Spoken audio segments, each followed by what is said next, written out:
মায়ের ইচ্ছে পূরণ করতে এইবার লক্ষ্মী পুজোয় ঘরে আলপনা দিলাম, এক প্রকার নিজের মনের বিরুদ্ধে গিয়ে। গত বছরও আমাদের বাসায় লক্ষ্মী পুজো হয়েছিল খুবই আনন্দের সাথে, আর সবাই মিলে করেছিলাম অনেক হইচই, ঘর ভর্তি মানুষ ছিল। কিন্তু এবার কেউই নেই, মা বাবা আমি আর আমার ছোট্ট সোনামণি আর আমার বড় মা, মানে আমার মায়ের বড় বোন, তাকেই আমরা বড় মা বলি। তো এই কয়েকজন মিলে লক্ষ্মী পুজোয় আর মন বসছিল না, তাও কি করার, মায়ের খুবই ইচ্ছে হয়েছিল এবারের লক্ষ্মী পুজোয় আমাদের ঘরে আলপনা দিব। তো আমিও লেগে পড়লাম আলপনা দিতে। তো প্রথমেই আমি পুরো ঘরের সাইডটাতে চক দিয়ে এঁকে নিয়েছিলাম, কারণ চক দিয়ে এঁকে নিলে মানে একটু আলপনা দিতে সহজ মনে হয় আমার থেকে, না হলে লাইনগুলো একটু বাঁকাতারা হয়ে যায় এমন মনে হয়। তো যাই হোক, এঁকে নিয়েছি, তারপরেই তো রং করতে বসে গিয়েছি। আমি লক্ষ্মী পুজোর আগের দিন আর কি দুপুর থেকে রং করতে বসেছি, মানে কতটা রিস্ক নিয়ে শেষ করতে পারবো না কি জানি না। আর যে বড় আলপনা আমি দিয়েছি মানে বলার বাইরে, পুরো ঘরের মধ্যে এত বড় বড় করে ফুল এঁকেছি, মানে দেখতে সুন্দরও লাগছিল। পরে আমি খুবই ভয়ে ভয়ে ছিলাম যে কি কমপ্লিট করতে পারবো নাকি পারবো না, আর এত স্লো আমার হাতটা, এখানে দেখলেই বুঝতে পারবেন। এই যে একটা ফুল করতেও না আমার অনেক সময় লাগছিল, প্রথম দিয়ে তো আরও বেশি সময় লাগছিল, পরে আস্তে আস্তে করে আস্তে আস্তে মানে হাতটা একটু মানে দ্রুত হয়ে গিয়েছিল আর কি। তো ভালোই লাগছিল যে না, তাহলে এবার আলপনাটা মোটামুটি হবে, মানে মোটামুটি অর্ধেক হওয়ার পরেই মনের মধ্যে একটু ভালো লাগছিল।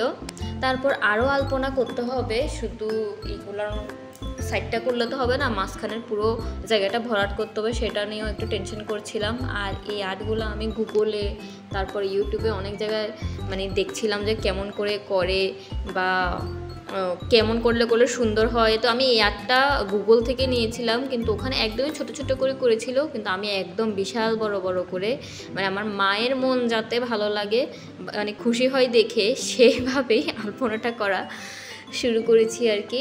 তো এখানে দেখতেই পাচ্ছেন আমি মোটামুটি অর্ধেকের মতো কাজ এ পাশ আর ও পাশটা করে ফেলেছি আর কি। তারপর আরও মানে বেশ অনেকটাই কাজ বাকি ছিল।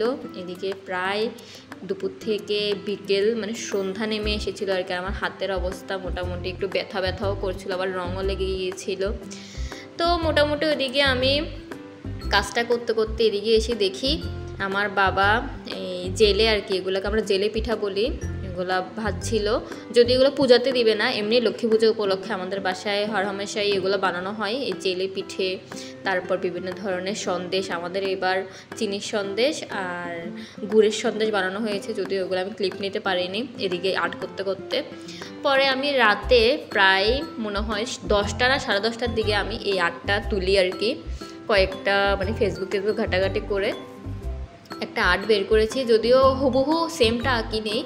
এই যে ঘটের মতো যে চারটা দেখছেন না, ওগুলাই এই ফুলের ভিতরেও ছিল, কিন্তু আমি ওই 4টা ঘটের মতো দিয়েছি আর 4টা ফুল দিয়েছি, আর মাঝখানে পা বসিয়ে দিয়েছি। ওখানে পুরোটা লাল ছিল, আমি পাটা দিয়েছি লক্ষ্মীমার।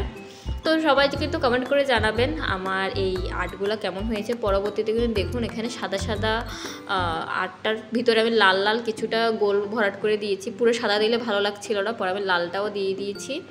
তারপর এটা হচ্ছে লক্ষ্মী পূজার দিন সকালে, আর এই আলপনা শেষ করতে করতে প্রায় আমার 2টা কি 2:30টার উপরে বেজেছিল আর কি, এত স্লো। তারপর এদিকে আমি মোটামুটি আসনের সবগুলো সাজসজ্জা মানে কমপ্লিট করে ফেলেছি। মানে এবারের পুজোর টোটাল মানে সাজসজ্জাটা ছিল আমার উপরে, মানে আমি যেভাবে করতে পারি পুরো আসন সাজানো থেকে শুরু করে পূজার সব কিছু জোগাড় করা কিন্তু আমি করেছি। শুধু আমি করেছি বলে ভুল হবে, মানে এখানে যা সাজাগুজা যা আছে আর কি, থাল সাজানো থেকে শুরু করে কাটা কুটি এগুলো কিন্তু আমার বাবা মা করেছে। সন্দেশ বানিয়েছে আমার মা, আমার বাবা, আমার আন্টি মিলে। তারপর এদিকে ফল সবগুলো কেটে দিয়েছে আমার বাবা। এভাবে আর কি শুধু সাজাসাজির কাজ যেগুলো আছে ওগুলোই শুধু আমি করেছি।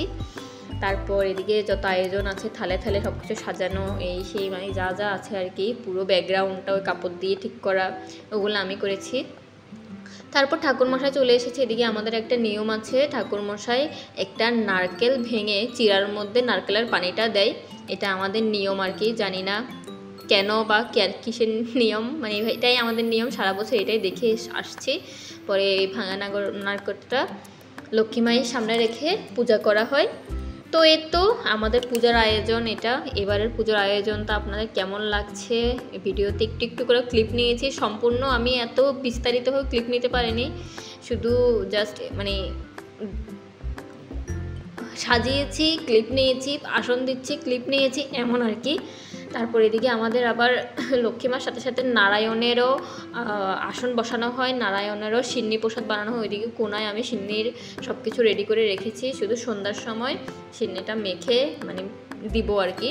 তারপরে এদিকে আমাদের আরেকটা নিয়ম হচ্ছে, পুজো দেওয়ার সময় আমাদের মানে কিছুটা তারাবাতি জ্বালাতে হয়। এটাও জানি না কেমন নিয়ম আমরা সবসময় করি এটাই।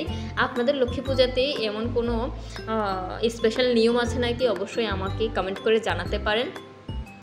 তারপর এদিকে ঠাকুরমার শাক বাজাচ্ছিল খুব সুন্দর করে, পুজোটা মোটামুটি শেষের পথে। তারপর এই তো পুজো টুজো সব শেষ করে আমরা সারাদিনে বোরিং সময় কাটিয়েছি, কারণ সন্ধ্যার সময় আবার পাঁচালি টাচালি পরে এটি করে আমরা সব কিছু মানে করবো আর কি। তারপর সন্ধ্যা হয়ে গিয়েছে, আমি একটু শাড়ি পরেছিলাম শখ করে, পাঁচালি টাচালি পরে সব কিছু শেষ করে প্রসাদ নিয়ে আমি একটু ক্লিপ নিচ্ছিলাম। তো আজকের মতো এখানে, সবাই অনেক অনেক ভালো থাকবেন।